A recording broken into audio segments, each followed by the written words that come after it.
പരിശുദ്ധ പരമദിവ്യകാരുണ്യത്തിന് എന്നേരവും ആരാധനയും സ്തുതിയും പുകഴ്ചയും ഉണ്ടായിരിക്കട്ടെ. പരിശുദ്ധ പരമദിവ്യകാരുണ്യത്തിന് എന്നേരവും ആരാധനയും സ്തുതിയും പുകഴ്ചയും ഉണ്ടായിരിക്കട്ടെ. പരിശുദ്ധ പരമദിവ്യകാരുണ്യത്തിന് എന്നേരവും ആരാധനയും സ്തുതിയും പുകഴ്ചയും ഉണ്ടായിരിക്കട്ടെ. ഈ രാത്രിക്ക് വേണ്ടി മാത്രമല്ല, ഈ ഒരു ആയുഷ്കാലത്തിന് വേണ്ടി മുഴുവനുമായിട്ടുള്ളൊരു പ്രാർത്ഥനയാണത്. ഇന്നത്തെ പ്രതിവചന സങ്കീർത്തനം. ദൈവമേ, എന്നെ കാത്തുകൊള്ളണമേ, ഞാൻ അങ്ങയിൽ ശരണം വെച്ചിരിക്കുന്നു. ഈ ഒരു ജീവിതകാലം മുഴുവൻ ഇങ്ങനെ ഉള്ളിൽ കൊണ്ട് നടക്കേണ്ട ഒരു പ്രാർത്ഥന. അതിൽ നമ്മളുടെ ജീവിതം തീർച്ചയായിട്ടും സുരക്ഷിതമായിരിക്കും. കാരണം അത്രയ്ക്കും എളിമയോടും താഴ്മയോടും കൂടി നിന്നൊരാളുടെ പ്രാർത്ഥനയാണിത്. സങ്കീർത്തനം 16, ദൈവമേ എന്നെ കാത്തുകൊള്ളണമേ, ഞാൻ അങ്ങിൽ ശരണം വെച്ചിരിക്കുന്നു. തന്നിൽ ശരണം വെച്ചിരിക്കുന്നവരാരും നിരാശരാവുകയില്ല എന്നുള്ള വചനത്തിൻ്റെ ഓർമ്മപ്പെടുത്തലുണ്ട്. കർത്താവേ, എന്നെ കാത്തുകൊള്ളണമേ.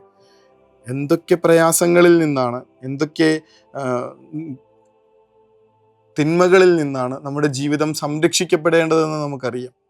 കടന്നു പോയിക്കൊണ്ടിരിക്കുന്നതൊന്നും സുരക്ഷിതമായ വഴികളല്ലെന്ന് തിരിച്ചറിഞ്ഞുകൊണ്ട് ഒരാൾ ജീവിതം മുഴുവൻ എളിമയോട് താഴ്മയോടുകൂടെ കർത്താവിൻ്റെ തിരുമുൻപിൽ കാഴ്ചയായി അർപ്പിച്ചുകൊണ്ട് മനസ്സുനൊന്ത് പ്രാർത്ഥിക്കുന്ന പ്രാർത്ഥനയാണ്, കർത്താവെ ഞാനങ്ങിൽ ശരണം വെച്ചിരിക്കുന്നു, എന്നെ കാത്തുകൊള്ളണമേ. 121 സങ്കീർത്തനം ഫേവറേറ്റ് ആണ്. അത് പലതവണ നമ്മൾ ആവർത്തിച്ചിട്ടുള്ളതാണ്. കർത്താവെ, പർവ്വതങ്ങളിലേക്ക് ഞാൻ കണ്ണുകൾ ഉയർത്തുന്നു, എനിക്ക് സഹായം എവിടെ നിന്ന് വരുന്നു? എനിക്ക് സഹായം കർത്താവിൽ നിന്ന് വരുന്നു. ആകാശവും ഭൂമിയും സൃഷ്ടിച്ച കർത്താവിൽ നിന്ന്. കർത്താവ് ശരണം വെച്ചിരിക്കുക, മുഴുവനായിട്ട് അങ്ങയുടെ കരങ്ങളിലേക്ക് സമർപ്പിക്കുകയാണ്. വേറൊരിടത്ത് പോകാൻ ഞങ്ങൾക്കില്ല. പത്രോസ്ലീഹയുടെ നിലവിളിയുണ്ടല്ലോ, കർത്താവെ ഞങ്ങൾ വേറെ എവിടെ പോകാനാണ്? നിത്യജീവൻ്റെ വചനങ്ങൾ അവിടുത്തെ പക്കലാണുള്ളത്, വേറെ ഒരിടത്തും പോകാനില്ല ഞങ്ങൾക്ക്. അതുകൊണ്ട് തന്നെ ഞങ്ങൾ അങ്ങയിൽ പരിപൂർണമായി ശരണം വെച്ചിരിക്കുന്നു, എന്നെ കാത്തുകൊള്ളണമേ. ഇങ്ങനെ മുഴുവനായി ജീവിതത്തെ സമർപ്പിക്കുന്നവരുടെ ജീവിതത്തിന് കിട്ടുന്ന അനുഗ്രഹങ്ങളെക്കുറിച്ച്, സംരക്ഷണത്തെക്കുറിച്ച്, വലിയ അത്ഭുതങ്ങൾ സംഭവിക്കുന്നതിനെക്കുറിച്ചൊക്കെ നമ്മൾ വിശുദ്ധ ഗ്രന്ഥത്തിൽ നിരന്തരം വായിക്കുന്നുണ്ട്. ദാവീദിൻ്റെ പുത്ര, പാപിയായ എൻ്റെ മേൽ കരുണയായിരിക്കണമേ.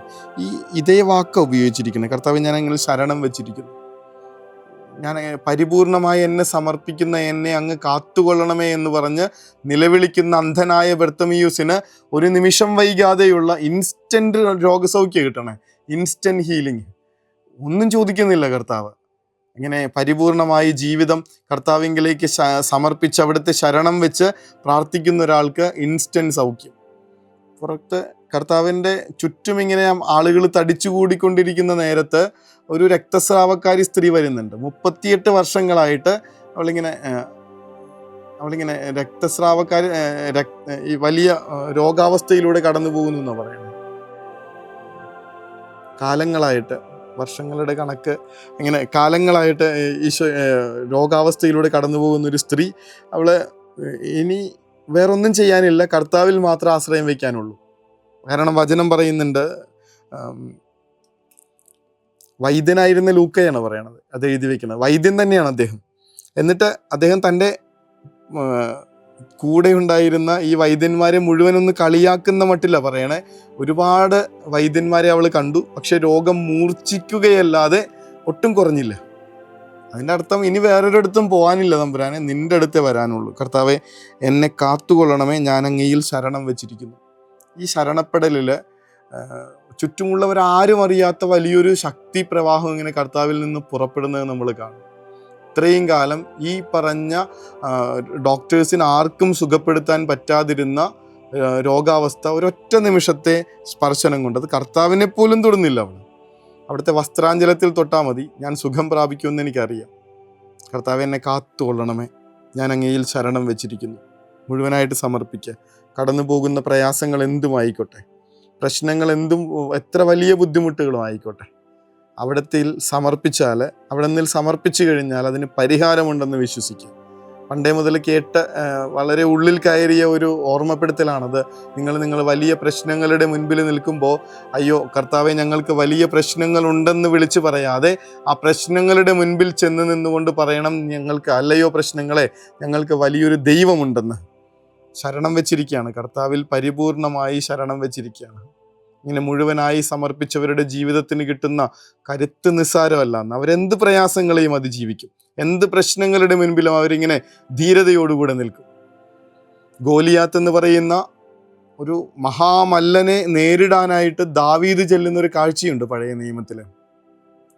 സാവൂൾ രാജാവ് ആകെ നിരാശനായിട്ട് നിൽക്കുന്ന സമയമാണ്. കാരണം അപ്പുറത്ത് നിന്നൊരു ഫിലിസ്തീൻ ഇസ്രായേൽ ദേശത്തെ മുഴുവൻ അപഹസിച്ചുകൊണ്ട് ഇങ്ങനെ താഴ്ത്തിക്കൊട്ടിക്കൊണ്ട് അവൻ വെല്ലുവിളിച്ചുകൊണ്ടിരിക്കുകയാണ്. ആരെങ്കിലും ഒരാൾ, നിങ്ങളിൽ ആണായിട്ട് ആരെങ്കിലും ഉണ്ടോ എന്നൊക്കെയാണ് ചോദിക്കുന്നത്. അപ്പോഴാണ് ദാവീദ് വരണേ. ദാവീദ് വന്നിട്ട് പറയുമ്പോൾ സാവൂളിന് ഒട്ടും പറ്റണില്ല. ഈ സമയത്ത് ഇങ്ങനെ തമാശ കാണിക്കാതെ മാറി നിൽക്കാനൊക്കെ പറയുന്ന നേരത്താണ് ദാവീദ് പറയണത്, അല്ലയോ മഹാരാജാവേ, ഞാൻ എൻ്റെ ഈ കരം കൊണ്ട് സിംഹത്തെ കൊന്നിട്ടുണ്ട്, കരടിയെ കൊന്നു കളഞ്ഞിട്ടുണ്ട്. എനിക്ക് എൻ്റെ ഈ കരങ്ങൾക്ക് ശക്തി നൽകുന്ന ഇസ്രായേലിൻ്റെ ദൈവമായ സർവശക്തനായ കർത്താവിൻ്റെ നാമത്തിലാണ് ഞാൻ വന്ന് അങ്ങയോട് ചോദിക്കുന്നത്. ഞാൻ ഈ മല്ലനെ കൊന്നുതരാം. അങ്ങയിൽ ശരണം വെച്ചിരിക്കുകയാണ്, എന്നെ കാത്തുകൊള്ളണമേ. ഉറപ്പാണ് പിന്നെ ദാവീദിന്. ആ ശരണപ്പെടൽ തന്നെ ഏത് തിന്മകളിൽ നിന്നും, ഇത്ര വലിയ മല്ലനായ ഗോലിയാത്തിൽ നിന്നും സംരക്ഷിക്കുമെന്ന് അയാളുടെ ആ ഒരു വിശ്വാസം എത്ര പെട്ടെന്നാണ് ഇങ്ങനെ നമ്മൾ നേരിട്ട് ദർശിക്കുന്നത്. രണ്ട് കല്ല് ഒറ്റ കവണ, അതിനകത്ത് ഒറ്റ കല്ലുകൊണ്ട് ഇങ്ങനെ ഈ ഇസ്രായേലിന് മുഴുവൻ വിറപ്പിച്ചിരുന്ന ഗോലിയാത്തിനെ അടിച്ച് നിലത്തിരുന്ന ദാവീദിന് നമ്മൾ കാണുന്നുണ്ടല്ലോ. അവിടെ നിന്ന് തന്നെ അസ്ത്രം പോലെ അവിടുത്തെ മാർച്ചട്ടയിൽ മറക്കണമേ എന്ന് സങ്കീർത്തകൻ പ്രാർത്ഥിക്കുന്നത് പോലെ അവിടെ നിന്ന് നമ്മളെ കാത്തുകൊള്ളുമേ. എന്ത് പ്രശ്നമായിക്കോട്ടെ, എത്ര വലിയ ബുദ്ധിമുട്ടുകളായിക്കോട്ടെ, കടബാധ്യതയാണോ, രോഗാവസ്ഥകളാണോ, മക്കളെക്കുറിച്ചുള്ള ആകുലതകളാണോ, ജോലിയില്ലാത്തതിൻ്റെ സങ്കടമാണോ, അടിച്ചിട്ട് ഇങ്ങനെ മനസ്സിലാവാത്തതിൻ്റെ, തോറ്റുപോകുന്നതിൻ്റെ, ജീവിതത്തിൽ തന്നെ പരാജയപ്പെടുന്നതിൻ്റെ വേദനകളാണോ, എല്ലാത്തിനും കർത്താവിൻ്റെ കരങ്ങളിൽ ഉത്തരവുണ്ട്. സമർപ്പിച്ചാൽ മതി. എന്നിട്ട് ഈ പ്രാർത്ഥനയൊന്ന് നിരന്തരം ചൊല്ലി തുടങ്ങുക. കർത്താവേ, എന്നെ കാത്തുകൊള്ളണമേ, ഞാൻ അങ്ങയിൽ ശരണം വെച്ചിരിക്കുന്നു. തന്നിൽ ശരണം വെച്ചിരിക്കുന്നവരാരും നിരാശരാവുകയില്ലെന്നുള്ളത് കർത്താവിൻ്റെ ഉറപ്പാണ്. കാരണം കർത്താവിന് എന്നെക്കുറിച്ചൊരു പദ്ധതിയുണ്ട്. പത്രോസ് അപ്പോസ്തലനാണ് തൻ്റെ 1-ാമത്തെ ലേഖനം 5-ാമത്തെ അധ്യായം 6-ാമത്തെ തിരുവചനത്തിൽ എഴുതുന്നത്, നിങ്ങളുടെ ഉത്കണ്ഠകളെല്ലാം കർത്താവിനെ ഏൽപ്പിക്കുവിൻ, അവിടുന്ന് തക്ക സമയത്ത് നിങ്ങളെ ഉയർത്തിക്കൊള്ളും. നിങ്ങൾ ദൈവത്തിൽ വിശ്വസിക്കുക, നിങ്ങൾ ആകുലപ്പെടേണ്ട, നിങ്ങളുടെ ഉത്കണ്ഠകളെല്ലാം കർത്താവിനെ ഏൽപ്പിക്കുക, അവിടുന്ന് തക്ക സമയത്ത് നിങ്ങളെ ഉയർത്തിക്കൊള്ളും. വചനം പറയണത് പോലെ അവർ ആയുധങ്ങളിലും സാഹസകൃത്യങ്ങളിലും ആശ്രയം വയ്ക്കുന്നു. നമുക്കെതിരെ വരുന്ന ശത്രുക്കളെയും ഈ പ്രപഞ്ചത്തെ തന്നെയും അങ്കുലീചലനം കൊണ്ട് നിയന്ത്രിക്കാനും തറപറ്റിക്കാനും കഴിവുള്ള സർവശക്തനായ ദൈവത്തിങ്കലാണ് നമ്മുടെ പ്രത്യാശ. ഈ പ്രത്യാശയോടുകൂടെ ജീവിക്കുന്ന മനുഷ്യർക്ക് ഈ ലോകം തന്നെ എതിരി നിന്നാലും ഒന്നിനെയും പേടിക്കാനില്ലല്ലോ. അവരുടെ മുഖം ഇങ്ങനെ വാടുന്നില്ല, അവരുടെ ഉള്ളിലെ പ്രത്യാശ ഇങ്ങനെ നിലയ്ക്കുന്നില്ല.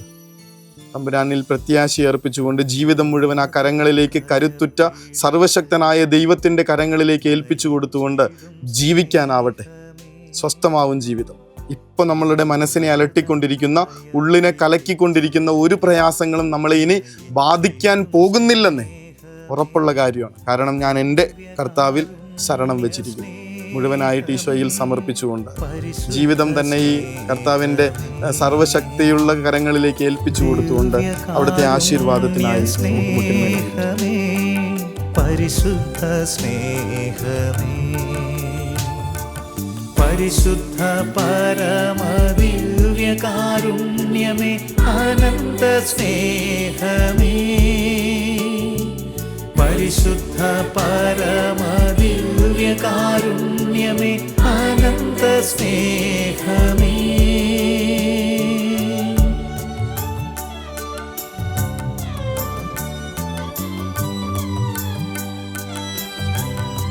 പരിശുദ്ധ പരമ ദിവ്യകാരുണ്യത്തിന് നേരവും ആരാധനയും സ്തുതിയും പുകഴ്ചയും ഉണ്ടായിരിക്കട്ടെ.